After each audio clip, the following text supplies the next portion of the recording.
ゼロになったっていい。Di tempat lain, Beatrice sedang menatap buku sihir kuno dengan tekad yang kuat.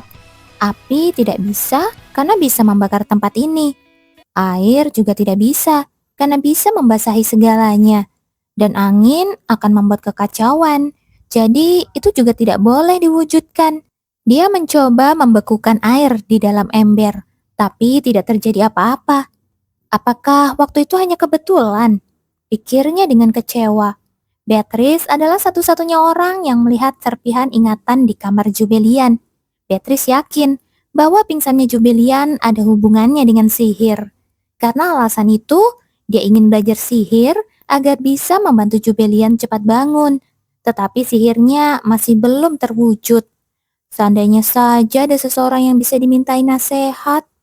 Victor, sang pengawal, yang sedari tadi membantunya membawa air dan kayu bakar, akhirnya tidak tahan dan bertanya, mengapa sang putri melakukan hal-hal aneh itu? Beatrice hanya menjawab ketus dan tidak menjelaskan apapun. Victor mendengus kesal, tapi dia tetap diam. Saat itu, seorang pelayan datang tergesa-gesa membawa kabar bahwa Jubilian sudah sadar. Mata Beatrice membesar. Dia berteriak lega dan memerintahkan pelayannya untuk menyiapkan hadiah. Namun begitu pelayan itu pergi, tubuhnya terhuyung seolah ketegangannya mereda karena rasa lega. Victor segera menahannya dan memarahinya karena dia sudah 2 hari tidak tidur. Dia bahkan menggendong Beatrice ke tempat tidur dan memaksanya untuk beristirahat. Melihat lingkaran hitam di bawah mata yang mulia putri sekarang, saya yakin Duchess muda tidak akan menyambut Anda dengan baik. Beatrice memerah mendengar kata-kata itu dan membalas dengan suara pelan. Baiklah, aku akan tidur. Puas. Saat ia berpaling, Victor yang tersenyum lembut segera menyembunyikan ekspresinya dan meninggalkan ruangan. Dari luar, para pelayan membicarakan betapa perhatiannya Victor pada sang putri, meski asal-usulnya hanyalah rakyat biasa. Beatrice yang menguping pembicaraan antara pelayan dan Victor menghela nafas. Dia tahu hubungan antara bangsawan dan rakyat jelata tidak akan diterima oleh masyarakat. Ya, sejak awal dia juga tidak tertarik pada aku. Beatrice tersenyum pahit. Sihir tidak bisa kugunakan, dan cinta pun juga bukan untukku. Kabar kesembuhan Jubilian akhirnya sampai ke telinga Kaisar. Dia merasa kesal dan tersenyum sinis. Meski begitu, berita itu memberinya waktu tambahan untuk memperkuat cincin sihir yang pernah ia gunakan untuk mengendalikan orang lain. Di hadapannya, berlutut seorang bocah penyihir yang ketakutan dan memohon ampun. Kaisar hanya melambaikan tangan dan para prajuritnya segera menusuk dada anak itu. Seketika, cincin di jarinya memancarkan cahaya ungu gelap, menyerap kekuatan sihir dari tubuh bocah itu. Ternyata dia memang seorang penyihir. Kaisar yang telah mengisi ulang kekuatan sihir cincin tersenyum puas, lalu tiba-tiba mengerutkan kening dan bergumam. Ngomong-ngomong, kemana si Mikhail itu? Kenapa dia tidak terlihat belakangan ini? Marchioness Hessen menatap putranya dengan mata khawatir. Setelah mendengar Jubilian jatuh sakit, putranya tampak asing dan tidak menyenangkan. Mikhail mengamuk seperti orang gila, berteriak-teriak ingin pergi ke kediaman Duke Floyen. Dia bahkan sampai mendorong Marquis yang mencoba menahannya. Namun, kini putranya terlihat sangat normal, tapi sorot matanya bukan milik anaknya. "Kamu benar tidak apa-apa, Nak?" tanya sang ibu dengan ragu. Mikhail menjawab dengan senyum menenangkan dan meninggalkan rumah. Dia menyentuh gagang pedang yang tergantung di pinggangnya dan tersenyum. Apa benar aku bisa menjadi lebih kuat dari Duke Floyen? Lalu pedang itu berbicara kepadanya. Tentu saja, tapi berikan aku darah segar penyihir yang diambil langsung dari jantungnya. Senyum Mikhail merekah bengis. Penyihir ya? Di mana aku bisa menemukannya? Dan di kepalanya, suara tawa jahat itu kembali berbisik. Aku akan memberitahumu kalau mereka sudah dekat. Aku duduk di sofa, menceritakan masa laluku yang nyaris kulupakan pada Max. Dia menanggapinya dengan berbagai ekspresi, kadang tertawa, kadang marah, tapi dia selalu mendengarkan dengan penuh perhatian. Merasa tenang dengan kehadirannya di sisiku, aku tiba-tiba teringat sesuatu. Oh, Max, aku belum pernah bilang ini ya. Waktu kecil, impianku adalah menikah dengan pangeran. Max tertawa kecil dan merangkul pinggangku. Berarti aku cinta pertamamu kan? Aku hendak membantah logika konyol itu, tapi sebelum sempat bicara, dia mengecup pipiku pelan. Kamu juga cinta pertamaku. Aku menatap wajah tampannya, lalu tiba-tiba teringat sesuatu yang lebih penting. Ngomong-ngomong, sudah berapa lama aku pingsan? Sekitar 6 hari. Aku menatapnya, meskipun penampilannya rapi, tampak jelas gurat lelah di wajahnya. Jangan bilang kamu datang menjenguk tiap hari. Iya, memang begitu.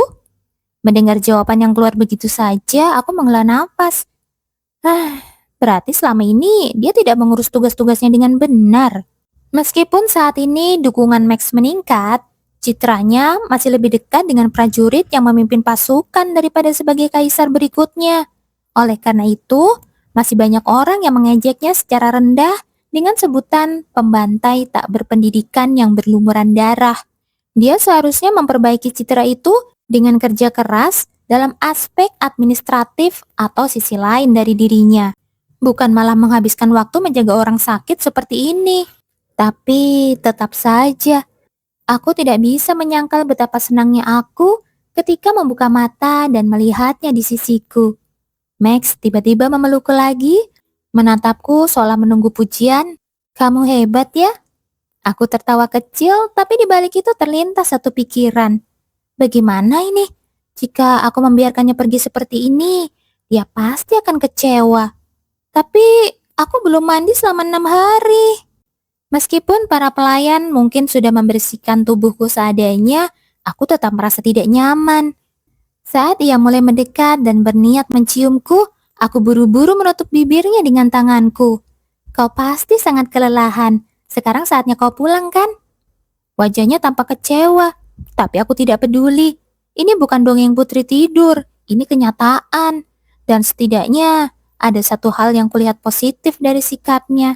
Sesuatu yang bisa kupuji nanti. Kabar bahwa putra mahkota merawat tunangannya dengan penuh kasih menyebar cepat di kalangan bangsawan. Persepsi publik pun mulai berubah. Dari monster berdarah dingin menjadi calon kaisar yang berhati hangat. Fresia yang mendengar percakapan para bangsawan di salon Blooms tanpa sadar mengangkat sudut bibirnya. Romansa ya? Aku tidak pernah menyangka ada cara seperti ini. Selama ini, dia sudah berusaha keras untuk menghilangkan citra negatif yang melekat pada Max. Tidak hanya sekali atau 2 kali usahanya gagal. Karena Max yang semakin dingin dan juga ulah permaisuri yang menyebarkan desas-desus jahat. Lady Jubilian benar-benar pasangan yang tepat untuknya. Aku harus mengirimkan kue sebagai ucapan terima kasih. Namun kegembiraannya seketika sirna saat mendengar gosip baru. Ngomong-ngomong, ku dengar Sir Mikael sedang mendapatkan kepercayaan besar dari Kaisar. Ketika nama Mikael disebutkan, Fresia sedikit mengernyitkan dahinya. Ngomong-ngomong, permintaan yang diajukan orang itu ke guild kita juga aneh.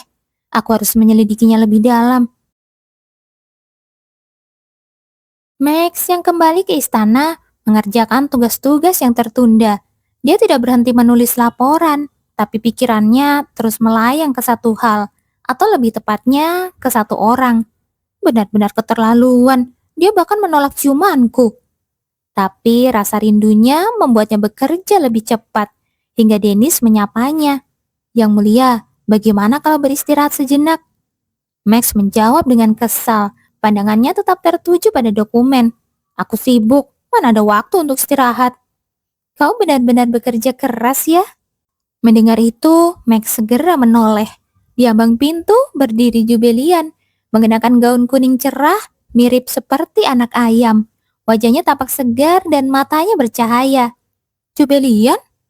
Saat Max sedang membayangkan anak ayam berbulu kuning sambil melihat Jubilian, dia menoleh ke arah Dennis. Dennis, tinggalkan kami sebentar. Ada hal yang ingin kubicarakan dengan Lady Jubilian. Dennis tersenyum dan membungkuk hormat. Tentu saja, semoga waktu Anda menyenangkan. Setelah pintu tertutup, Jubilian menatap Max tanpa berkedip. Max membalas tatapannya dengan ekspresi bingung. Ada urusan apa dia mencariku? Apakah Mikael membuat masalah lagi? Atau apakah dia bertengkar dengan guru? Saat Max sedang memikirkan berbagai kemungkinan, Max, rentangkan tanganmu. Begitu Max menurut, dia langsung melompat ke pelukannya dan mengecup pipinya dengan manis. Ini hadiah kecil karena kau sudah bekerja keras. Semua keluh kesah Max lenyap seketika. Dia memeluknya erat dan membalas ciumannya. Ciuman yang agak kasar karena rasa lapar yang sudah lama tertahan membuat Jubilian goyah karena kewalahan. Max menopang pinggang Jubilian dan merebahkannya di sofa. Kemudian dia naik ke atasnya dan mulai menciumnya lagi.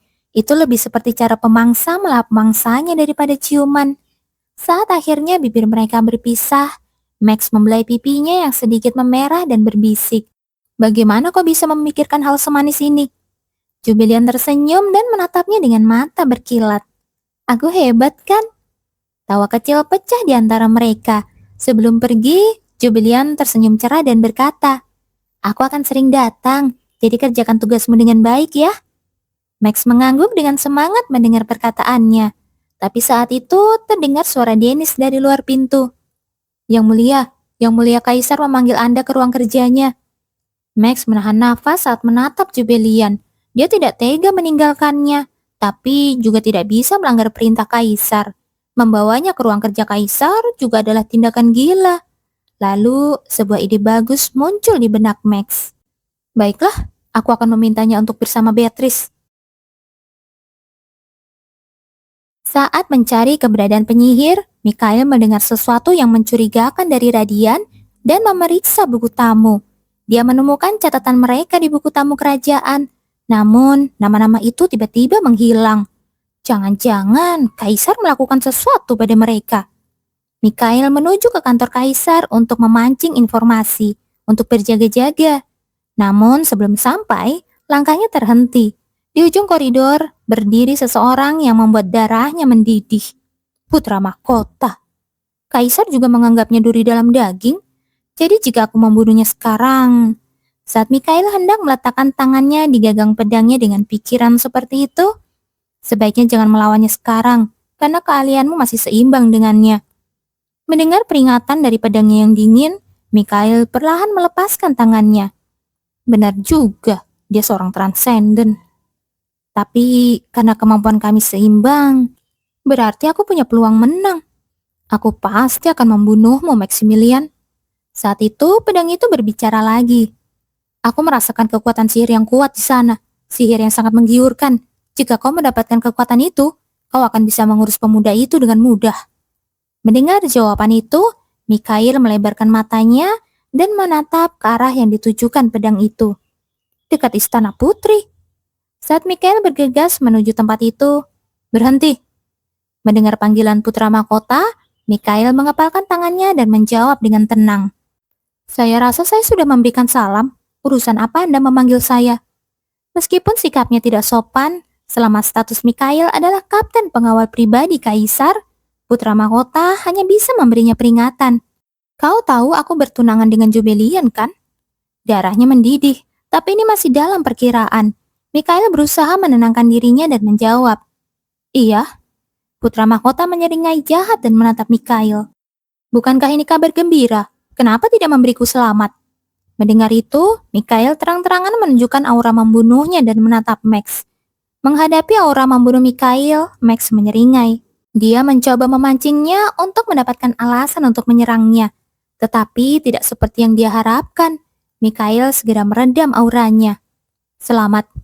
Mikael mengucapkan kata itu dengan susah payah, seolah-olah dia meludah, lalu berjalan melewati Max.